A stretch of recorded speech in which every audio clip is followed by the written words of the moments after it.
Alrighty, and we're back with another episode of JR Takes. And Ryan beat the Commanders on Sunday, made Sam Howell. Actually, he looked pretty good, but we squeaked out a win in the end there, and it was all thanks to Geno and his game-winning drive due to a field goal, of course. But Jason Myers getting 5 of those bad boys on Sunday, right? 5. Yeah, 5 for 5, and NFC Special Teams Player of the Week, actually. Yeah, he almost beat me in fantasy. He was making me sweat, even though I wanted us to win. He was also like kicking me in the balls simultaneously. He's a big part of the reason why I beat Colby in Jet City last week. So thank you, Jason. Yeah, Jason, you were loved amongst some of us for some reasons, but we looked pretty good towards the second half. There, first half was a little rough on offense due to poor execution, but I feel like we just could not get out of our own way in that first half, and it's just a continuation of just dumb problems that our offense has had all season. You know, pre-snap penalties and holding. Like, just stop. Come on, just stop.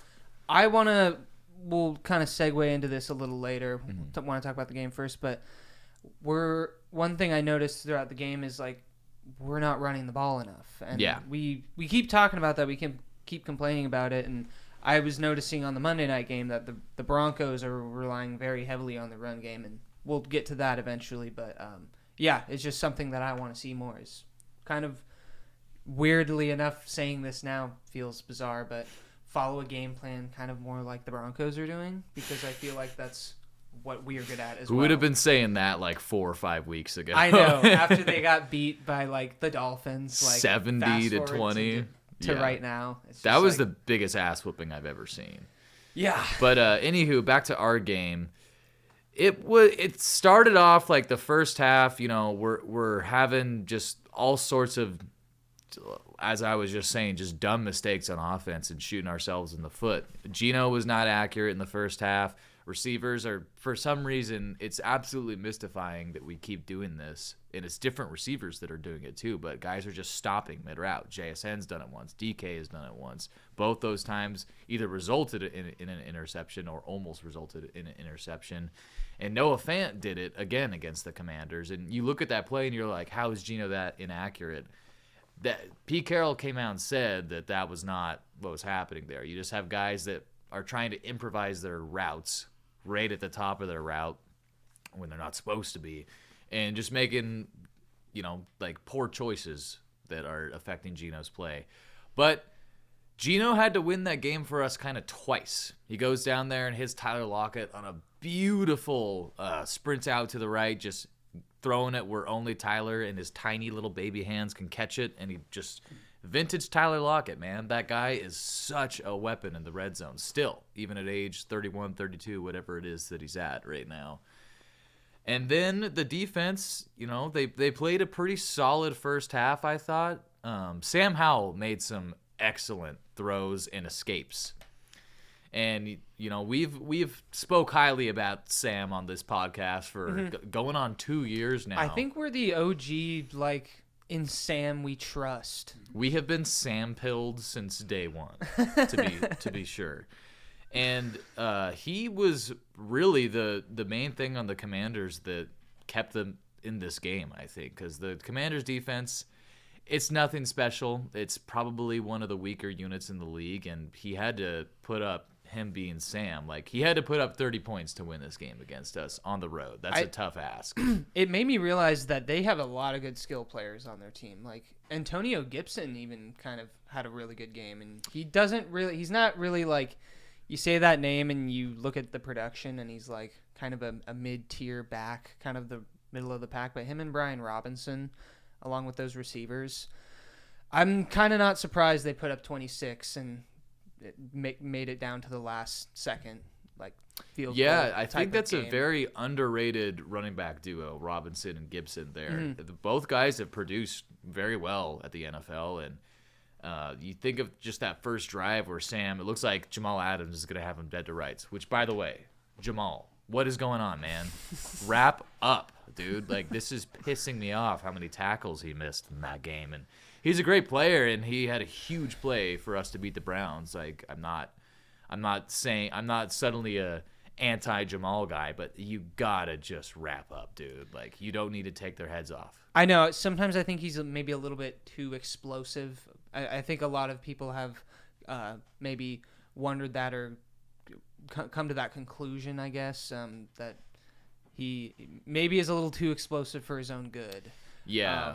I think he needs to just watch what Bobby's doing more. Because I think Bobby has, like, the most tackles in coverage this year out of any defensive player. He does every year, it seems like. Yeah. And he seems to stay pretty healthy for being in contact that many times with the offensive players. So yeah, I think a lot of that just speaks to, how special of a player he is. He's a first ballot Hall of Famer without a doubt, and he keeps himself in really good shape. I mean, he's still got absolute just anaconda biceps at age 30 whatever. So yeah. He's just as rocked up as he was as a rookie. And Sam just basically made that first play happen, getting out of that tackle and then throwing a pretty good dart to Robinson, who just houses it. It was so weird too. That play happened. They were going from north to south on that play, and then they did it later on in the game, and it was the exact same play except they were going south to north. Yeah. And it was same player even. I believe it was Robinson. It was both plays. It was. And it was that like little sidearm to the sideline where like three players were like kind of in that zone coverage area where none of them are on him, but they're all surrounding him. Right. I mean, maybe watching the game, it doesn't seem like that impressive of a throw, but there's a small window on that, even though the guy, as you were saying, isn't right up on Robinson. But if you don't squeeze it in that, honey hole or whatever they call it, that's potentially an interception. And he pulled that off twice against us. And then you think about the throw to Gibson. Boya Mafe hit his arm on that play. I don't know if you noticed. Which 7 sacks in a row, by the way. We got to give a little shout out. Shout out. Boya Mafe. That's the new franchise record, actually. So the guy is just die. The guy is just absolutely taken a leap here in his second year, and people aren't. He's not going to be, because no one talks about Boya Mafe in the media, but he's playing at an all-pro level. He is right up there with Micah Parsons and players like that. I'm kind of okay with that, though. I've learned as a Seahawks fan, I kind of like when our players don't get talked about. I feel like it makes them mad, and then they play well. Because you talk about, what's his name, Michael Bennett in the media now. He's even mentioned that, and so I think it's kind of cool. I like that we're sliding under the radar, underdogs and whatnot.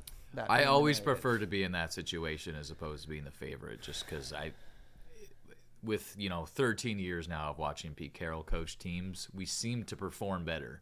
And I know that's not something we can really objectively bring stats out other than just wins and losses and like what the Vegas bet line was, but it's just something you see and you feel, and it seems to be a reality with our team. Yeah, it's the eye test. You trust the eye test. Sometimes you just have to. So it's like something people throw out there that just sounds dumb on its face, but you got to trust your eyes, like when you're like, for example, one of the dumbest statistics I think there is in football is QBR, quarterback rating. And let me tell you why.